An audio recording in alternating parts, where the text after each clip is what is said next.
Open your legs, little widow. I want to see exactly what that old man was too weak to claim. Clara Sterling froze as the cold steel of a revolver pressed against her bedside table, but it wasn't nearly as terrifying as the heat coming from the man looming over her. She was the wealthiest woman in Colorado, famous for her black veils and her Ice Queen heart. The town thought she was mourning her late husband, but they were wrong. She was mourning her own body. Clara was a virgin widow. For 3 years she had slept in a bed of gold, untouched and shivering, until the most dangerous outlaw in the West crashed through her door. Silas Vane didn't care about her money. He wanted the one thing no man had ever dared to touch. As he pulled her toward him, his hands rough from the trail and his eyes dark with a 3-year hunger, Clara let out a sharp, broken gasp that echoed through the empty mansion. "Wait, please, it hurts. It's my first time tonight." The outlaw froze, his fingers digging into her soft hips. He didn't pull away. Instead, he leaned into her ear, his breath hot and dangerous.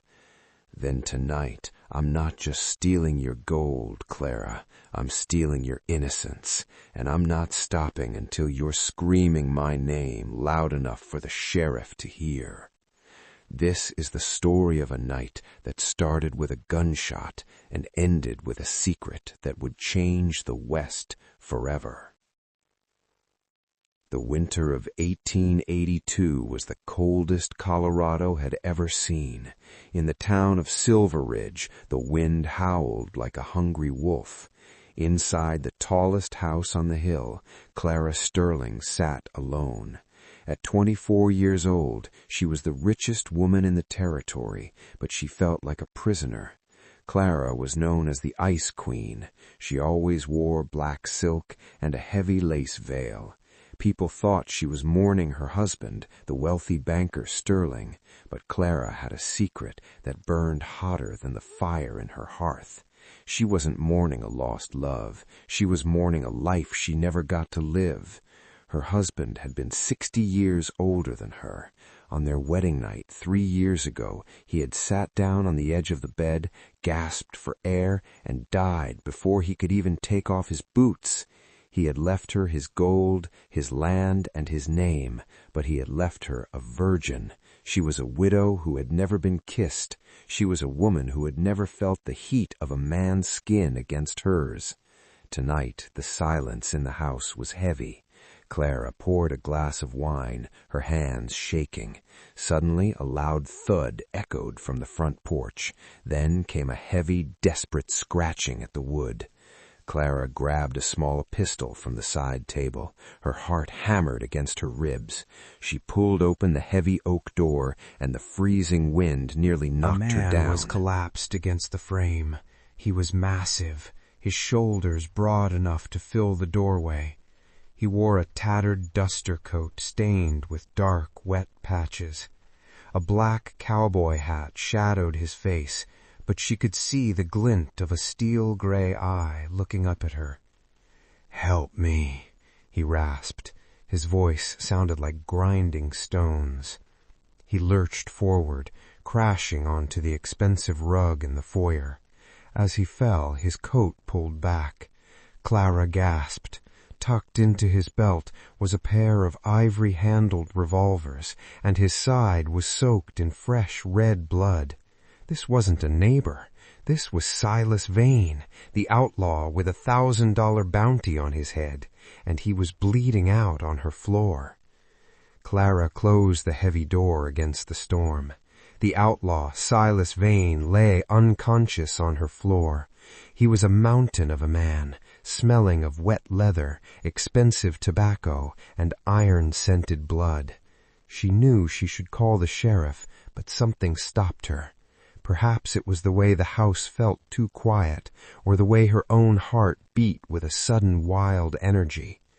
She dragged him toward the warmth of the fireplace. With trembling fingers, she began to pull back his heavy coat. Her porcelain white hands looked tiny against the dark, rough leather of his vest. When she finally reached his shirt, she had to cut the fabric away. As the cloth fell, Clara caught her breath. Silas was covered in stories. There were white scars across his chest from knives and old bullets. His skin was darkened by the hot Colorado sun, thick with hard muscle that moved even in his sleep. She dipped a cloth into warm water and began to wash the blood from the wound on his side. Her soft fingers brushed against his heated skin. She had never touched a man like this. He felt like a sun-baked rock, solid and dangerously warm. Suddenly, a large, calloused hand shot out and gripped her wrist. Clara gasped, dropping the cloth. Silas was awake. His gray eyes were sharp and piercing, like a hawk watching a rabbit. He pulled her closer, forcing her to lean over him until she could feel the heat radiating from his bare chest. "What are you doing, little lady?" he growled. His voice was a low vibration she felt in her own chest. "Looking for the bounty on my head, or just looking at me?" "You're bleeding," Clara stammered, trying to pull away, but his grip was like iron. "I was trying to help you." Silas let out a dark, dry laugh. He looked at her fine silk dress and her soft, unblemished skin. "A soft lady like you shouldn't be touching a man like me," he mocked, his eyes dropping to the curve of her neck where a pulse beat rapidly. "You look like you've spent your whole life behind glass. One touch from a real man might just break you." He didn't let go. Instead, he pulled her wrist to his mouth, his eyes never leaving hers. "But you aren't running, are you?" Silas leaned against the headboard of the massive carved mahogany bed. Clara had helped him upstairs, her shoulder tucked under his heavy arm. The room was grand, filled with gold mirrors and expensive rugs, but it felt cold.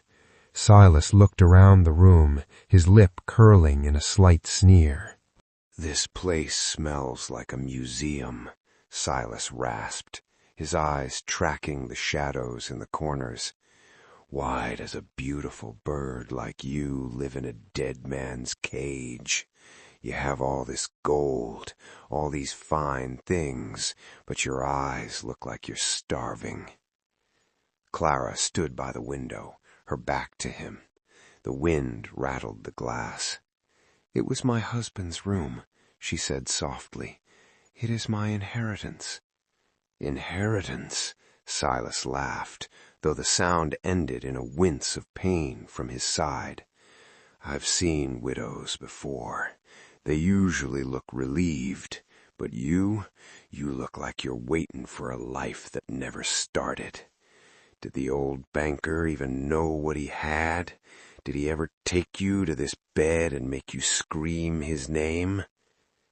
Clara turned around sharply, her face flushed red with anger and shame. The silence of 3 years finally broke. "He never touched me," she cried out, her voice echoing off the high ceiling. "He sat right there on that mattress to pull off his boots, and his heart simply stopped. I am the wealthiest widow in Colorado, Silas Vane, but I have never even been kissed. My marriage was a sham. This bed has been empty since the day it was bought." The room went deathly silent. Clara's chest heaved as she breathed heavily, shocked by her own honesty. She expected Silas to laugh or mock her further. Instead, the air in the room seemed to grow thick. Silas's eyes changed. The mockery vanished, replaced by a dark, predatory hunger that made Clara's knees feel weak. He sat up straighter, ignoring the pain in his side, his gaze locked onto her like she was the only thing in the world that mattered. He moved his hand to the belt of his trousers, his voice dropping to a low, dangerous rumble. "So, you've been waiting for a real man to show you the way?" Silas didn't wait for an invitation. He stood up from the bed, moving with the slow, deliberate grace of a mountain lion. Despite his wound, he seemed to grow larger, filling the room with his presence. Clara backed away, her heart drumming against her ribs, until her hips hit the edge of the heavy oak table in the center of the room. Silas didn't stop until he was inches away. The heat coming off his body was incredible. He smelled of the cold mountain rain, wood smoke, and a raw masculine scent that made Clara's head spin. He placed his large hands on the table on either side of her, trapping her within his arms. "I've spent my life running, Clara. I've slept on the hard ground and outrun the law for more miles than I can count. Tomorrow the sheriff might find me. Tomorrow I might dance at the end of a rope." He shifted closer, his thigh brushing against her silk skirts. The contrast was electric, the rough, trail-worn outlaw and the refined, untouched widow. Clara could feel the vibrations of his voice deep in her belly. "If I'm going to meet my maker in the morning," Silas growled, his gaze dropping to her trembling lips, "I want to taste something sweet tonight. I want my final meal to be the one thing that banker was too old to take." He reached up, his thumb tracing the line of her jaw. His skin was like sandpaper, but his touch was surprisingly steady.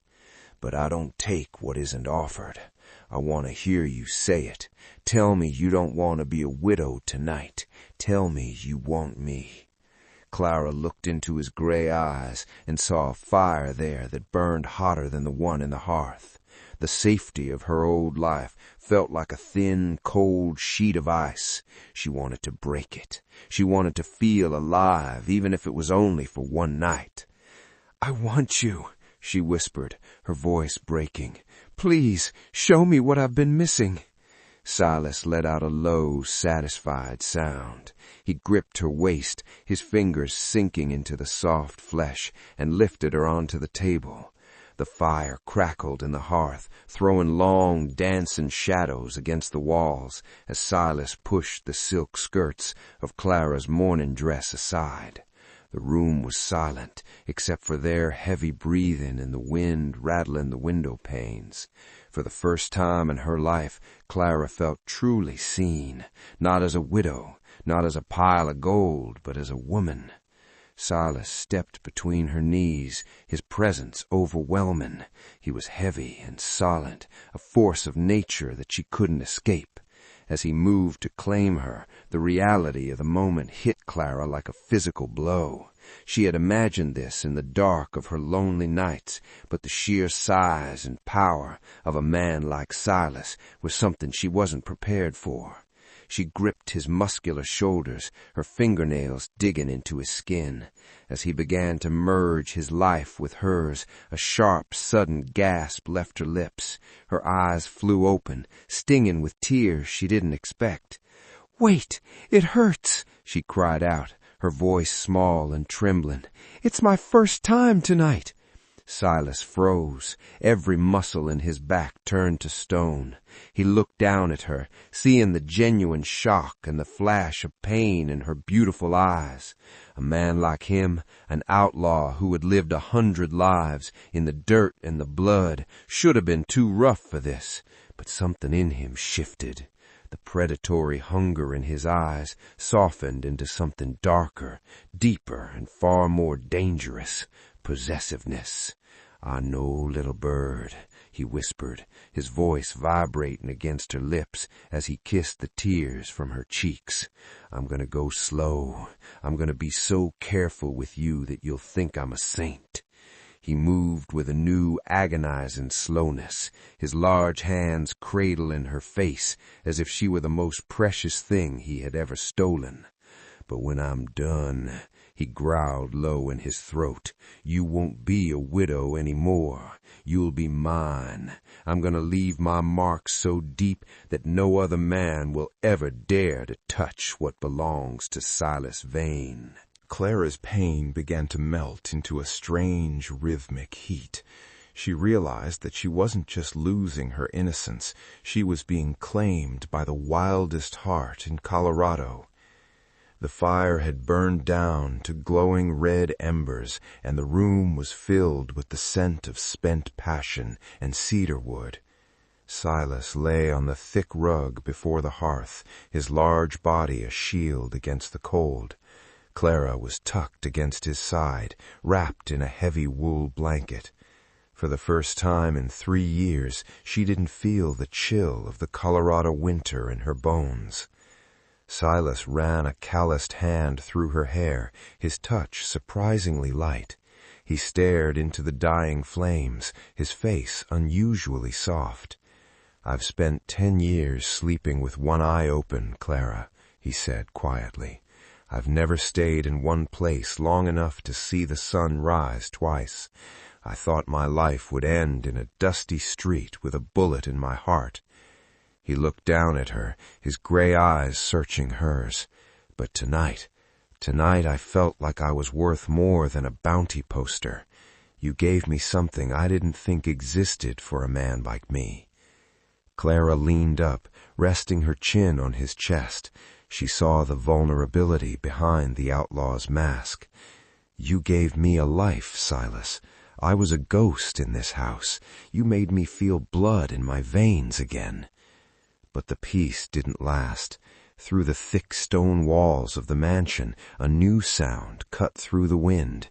It was faint at first, the rhythmic thud-thud-thud of many horses galloping through the deep snow. Then came the sharp, distant bark of hounds. Silas went rigid. In an instant, the gentle lover was gone, replaced by the lethal predator. He reached for his gun belt, his eyes darting to the window. "The sheriff," Silas hissed, his voice cold and sharp. "They found my trail in the snow. They'll be at the gates in 5 minutes." Clara's heart dropped. The one night she had finally found herself was being stolen away by the dawn. She looked at her silk dress torn on the floor, then at the man who had claimed her soul. The Ice Queen was gone. Only the woman remained, and she wasn't ready to let go. The sun began to bleed over the white peaks of the Colorado mountains, turning the snow a pale, ghostly blue. Outside, the shouting grew louder. Clara could hear the jingle of spurs and the heavy breathing of tired horses. The law had arrived to take the only man who had ever truly seen her. Silas stood by the window, checking the chambers of his heavy revolvers. He looked like a king of the wilderness, dark and dangerous against the morning light. He turned to Clara, his jaw tight. "If I stay, they'll hang me from the oak tree in the town square. If I fight, I might die right here on your rug. I can't stay in this house, Clara. A man like me can only live where the wind blows free." He stepped toward her, his large hand cupping her cheek one last time. The heat of his skin reminded her of everything they had shared in the dark. "You have a choice to make, little bird. You can put on your black veil and tell them I forced my way in. You can stay the rich, lonely widow of Silver Ridge. You'll be safe, you'll be warm, and you'll be alone for the rest of your life." He moved to the balcony door, the cold air rushing in. "Or you can put on your boots and ride. It won't be easy. We'll sleep under the stars and eat what we can find, but you'll never be a ghost again." Clara looked at the massive empty bed. She looked at the gold mirrors and the fine silk curtains. They felt like a tomb. Then she looked at Silas, scarred, hunted, and wild. Her heart, once frozen like the Colorado ground, gave a final, violent throb of life. The sheriff hammered on the front door downstairs. "Open up, Mrs. Sterling. We know the outlaw is inside." Clara didn't hesitate. She grabbed her heavy fur coat and her sturdiest leather boots. She reached out and gripped Silas's hand, her small fingers locking into his strong, rough palm. "I'm not a widow anymore," she said, her voice steady and clear. "I'm an outlaw's woman. Take me with you." Silas let out a roar of a laugh, pulled her close for one burning kiss, and led her out into the cold white morning to a life that was just beginning. The sound of the horses faded into the distance as the snow began to fall again, covering the tracks of the outlaw and his queen. To the town of Silver Ridge, the wealthy widow had simply vanished, kidnapped by a monster in the night. But Clara knew the truth. As she rode behind Silas, her arms wrapped tight around his warm, muscular frame, she felt a change deep within her. The cold Ice Queen was gone, melted away by the fire of a single night. The night was over, but the outlaw's seed was already taking root. Silas Vane had left more than just memories in that mahogany bed. He had left a part of himself behind, a secret life growing in the woman the world still called a widow. Soon the town would realize that the sterling fortune had a new heir, one with the silver eyes of a gunman and the wild heart of the mountains. Clara smiled into the wind, knowing that the outlaw would have to return one day, to claim his child and the woman who had risked everything for one night of truth.